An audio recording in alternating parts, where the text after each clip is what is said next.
안녕하세요. 강동진 연구원님. 지난 11일 SK이노베이션과 LG화학이 조 바이든 대통령의 거부권 행사 하루를 앞두고 분쟁 합의를 했습니다. 합의가 이뤄진 배경이 무엇이라고 생각하실까요? 일단은 저희가 보기에는 이제 미국 정부의 어떤 조금 압박이랄까? 이런 것들이 좀 더 강하게 이제 합의를 할 수밖에 없는 환경을 좀 만들었던 것 같고요.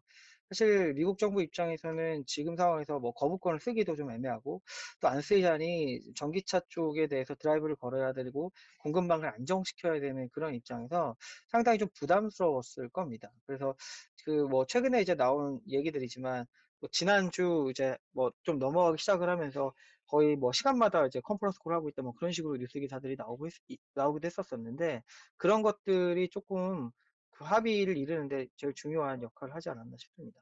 SK이노베이션과 LG화학의 이번 합의로 양사가 가지게 될 이득은 무엇이라고 보실까요? 이득이라고 보면은 이제 SK 이노베이션 입장에서는 이제 미국 사업 그리고 좀 나아가서는 글로벌 이제 배터리 사업 하는 데 있어서의 이제 추가적인 소송이나 이런 것들과 관련돼서의 어떤 불확실성들이 상당히 좀 사라졌고 특히나 미국 공장을 안정적으로 준공할 수 있다라는 점에서 긍정적으로 좀 볼 수 있을 것 같고 LG화학 같은 경우는 당연히 이제 2조 원 이상의 이제 합의금이 이제 들어오는 부분과 미국 시장이 우리나라 업체들한테 굉장히 중요한데 미국 시장에서 굉장히 중요한 그 지적재산권을 인정을 받았다라는 굉장히 중요한 레퍼런스를 쌓았다라는 것 자체가 보이지 않는 굉장히 중요한 이득이라고 생각을 좀 하고 있습니다.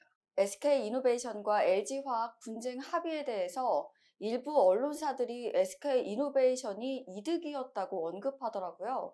LG화학 측에서의 이득은 SK이노베이션에 비해 적다고 봐야 하는 것일까요? 뭐 LG화학 측면에서는 미국 내에서의 영업을 얼마 전에도 5조 정도 들여서 추가적으로 캐파를 크게 확장하겠다라는 그런 얘기를 했었었잖아요. 이제 그런 부분에 있어서의 소송 합의금을 통해서 투자하는 데 여력을 좀 확보했다라는 게 있을 것 같고 또 한 가지는 이게 소송이 이게 이것만 있었던 게 아니라 7월 달까지 이어질 수도 있는 특허 분쟁도 합의를 본 내용에 이제 들어있거든요. 근데 이제 소송이 장기화됐을 때 보면은 LG화학이 올해 하반기에 LG에너지솔루션 상장이 걸려 있는데 그 부분에도 영향을 있을 수 있는 그 불확실성들이 지금 해소가 됐다라는 것도 상당히 중요한 것이 되겠죠. 이번 합의를 통해서 SK이노베이션과 LG화학의 불확실성들은 모두 해소가 된 것일까요? 지금으로서는 이제 향후에 10년 동안 쟁송을 하지 않겠다라고 하고 있기 때문에 뭐 어떤 특정한 일이 될지는 모르겠지만 그러한 사건이 없다라고 하면은 LG화학과 두 회사 간의 어떤 불확실성은 상당히 좀 사라졌지 않나 생각을 하고 있습니다. 앞으로 SK이노베이션과 LG화학의 미국 시장 전망은 어떻게 보실까요?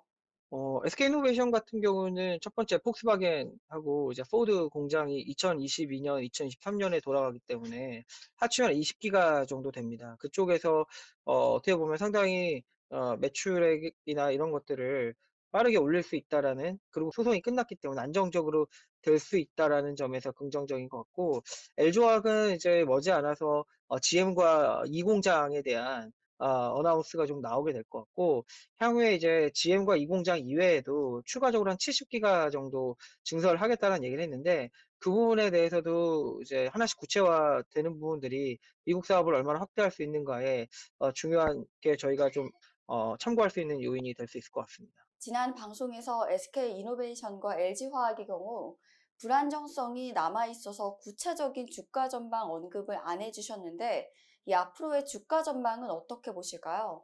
네, 일단은 이제 펀더멘탈로 돌아와서 이제 생각을 좀 해봐야 될 것 같고요.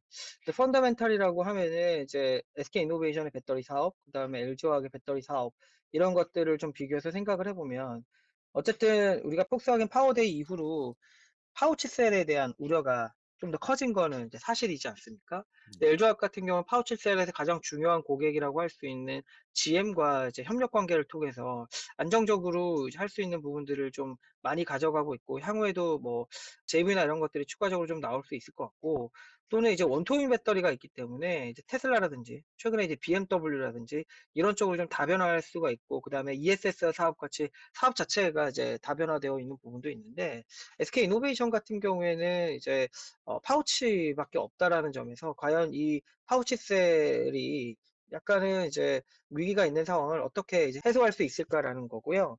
이제 폼 팩터 자체가 하나밖에 없다라기 보니까 저희가 보기에는 운신의 폭 자체가 예상보다 이렇게 많지는 않을 것 같습니다. 그런 측면에서 저희는 이런 불확실성을 좀 해소할 수 있는 부분들이 좀 나와야 된다고 생각을 하고 있고, 좀 밸류에이션이나 이런 측면에서 봤을 때는 이미 SK이노베이션이 저희가 목표 주가 29만 원 내고 있는데 상당히 좀 이제 좋아질 수 있는 부분을 좀 이미 많이 반영을 해 나가고 있는 거라고 생각을 하고 있어서 향후에 이제 말씀하셨던 부분에 이제 불확실성이 해소가 된다든지 아니면 이제 피어라고 할 수 있는 LG 에너지 솔루션 또는 삼성 SDI의 주가가 높아지면서 전체적인 산업의 멀티플이 높아져야 저희가 좀 추가적으로 좀 더 상향 조정할 수 있는 부분이 생기지 않을까 생각을 하고 있고, SK 이노베이션 이제 본질적으로 봤을 때는 지금 미국 사업에 이제 긍정적인 부분이 생긴 부분들은 사실이겠지만 재무 구조가 계속적으로 좀 안 좋아지고 있고, 기존의 캐시카우 사업을 해줘야 할 그 정유화학 쪽에서의 실적이 상당히 회복이 더뎌지고 있다라는 점에서